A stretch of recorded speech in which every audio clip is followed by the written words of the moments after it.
ಪ್ರಧಾನಿ ನರೇಂದ್ರ ಮೋದಿ ಅವರು ಇಂದು ಉತ್ತರ ಪ್ರದೇಶದ ಬುಲಂದ್ ನಗರದಲ್ಲಿ ಸುಮಾರು 19,000 ಕೋಟಿ ರೂಪಾಯಿ ಮೌಲ್ಯದ ಹಲವು ಅಭಿವೃದ್ಧಿ ಯೋಜನೆಗಳನ್ನು ಉದ್ಘಾಟಿಸಿದರು. ಈ ಯೋಜನೆಗಳು ರೈಲು, ರಸ್ತೆ, ತೈಲ ಮತ್ತು ಅನಿಲ, ನಗರಾಭಿವೃದ್ಧಿ ಹಾಗೂ ವಸತಿಯಂತಹ ಹಲವಾರು ಪ್ರಮುಖ ಕ್ಷೇತ್ರಗಳಿಗೆ ಸಂಬಂಧಿಸಿದ್ದಾಗಿವೆ.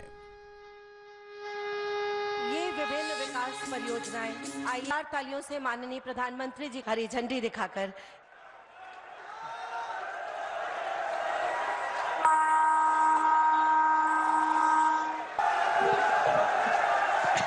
करें हमारे माननीय प्रधानमंत्री जी. ಬಳಿಕ ಪ್ರಧಾನಿ ಅಯೋಧ್ಯೆಯಲ್ಲಿ ರಾಮಲಲ್ಲಾ ಪ್ರಾಣ ಪ್ರತಿಷ್ಠಾಪನೆಯ ಬಳಿಕ ಈಗ ರಾಷ್ಟ್ರ ಪ್ರತಿಷ್ಠೆಯನ್ನು ಹೊಸ ಎತ್ತರಕ್ಕೆ ಕೊಂಡೊಯ್ಯುವ ಸಮಯ ಬಂದಿದೆ. 2047ರ ವೇಳೆಗೆ ಭಾರತವನ್ನು ವಿಕಸಿತ ಭಾರತವನ್ನಾಗಿ ಮಾಡುವುದು ಕೇಂದ್ರದ ಗುರಿಯಾಗಿದೆ. ಅದಕ್ಕಾಗಿ ಎಲ್ಲರೂ ತಮ್ಮ ಕೊಡುಗೆ ನೀಡಬೇಕಿದೆ ಎಂದರು. ಇದೇ ವೇಳೆ ಕೇಂದ್ರ ಸರ್ಕಾರ ವಿವಿಧ ಕ್ಷೇತ್ರಗಳ ಜನರಿಗೆ ಜಾರಿಗೊಳಿಸಿರುವ ಯೋಜನೆಗಳ ಕುರಿತು ಮಾಹಿತಿ ನೀಡಿದ ಪ್ರಧಾನಿ, ಸರ್ಕಾರದ ಯೋಜನೆಗಳಿಂದ ಯಾರು ವಂಚಿತರಾಗಬಾರದು ಎನ್ನುವ ನಿಟ್ಟಿನಲ್ಲಿ ಮೋದಿ ಕಿ ಗ್ಯಾರಂಟಿ ಯೋಜನೆಯ ವಾಹನವನ್ನು ಪ್ರತಿ ಮನೆಗೂ ತಲುಪಿಸಲಾಗುತ್ತಿದೆ ಎಂದರು.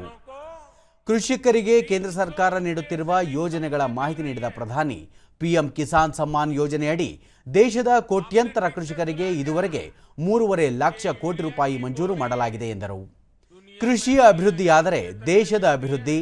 ಈ ಹಿನ್ನೆಲೆಯಲ್ಲಿ ಕೃಷಿಕರ ಸಮಸ್ಯೆಗಳನ್ನು ಬಗೆಹರಿಸಲು ವಿಶ್ವದಲ್ಲಿಯೇ ಅತ್ಯಂತ ಆಧುನಿಕವಾಗಿರುವ ಗೋದಾಮುಗಳ ವ್ಯವಸ್ಥೆ, ಕೃಷಿ ಕ್ಷೇತ್ರದಲ್ಲಿ ನಾರಿ ಶಕ್ತಿಗೆ ಉತ್ತೇಜನ ನೀಡುವ ನಿಟ್ಟಿನಲ್ಲಿ ಮಹಿಳೆಯರಿಗಾಗಿ ನಮೋ ಡ್ರೋನ್ ಯೋಜನೆ ಜಾರಿಗೊಳಿಸಲಾಗುತ್ತಿದೆ. ಈ ಮೂಲಕ ಮಹಿಳೆಯರಿಗೆ ಡ್ರೋನ್ ಪೈಲಟ್ ತರಬೇತಿ ನೀಡಲಾಗುತ್ತದೆ ಎಂದು ಪ್ರಧಾನಿ ತಿಳಿಸಿದರು. एक बोतल में समा गई है. इससे भी किसानों को लागत कम होगी, बचत होगी. सरकार ने करोड़ों किसानों के खातों में पीएम किसान सम्मान निधि के 3.25 लाख करोड़ रुपए भी ट्रांसफर किए हैं. मेरे परिवारजनों, कृषि और कृषि आधारित अर्थव्यवस्था के निर्माण में हमारे किसानों का योगदान हमेशा से अभूतपूर्व रहा है.